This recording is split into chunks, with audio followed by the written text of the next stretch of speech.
Hi friends, I hope you are all doing well. From my last vlog, I mentioned how my husband and I are going through a season of waiting.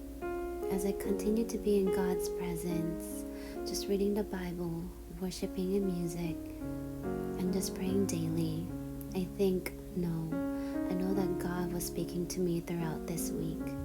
Through my prayers, I asked God questions to why my husband and I are in this season, and all that questions I can think of. I poured my heart to God.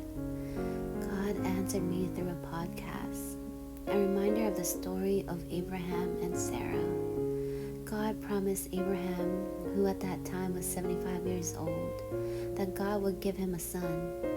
They waited 25 years when they finally welcomed their son Isaac.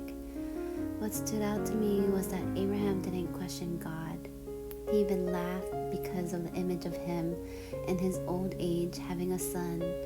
But Abraham believed that God will fulfill his promise. God really comforted me through this story, and I hope that anyone who is going through a season of waiting, it comforted you too. God is never early, never late, but His timing is always perfect.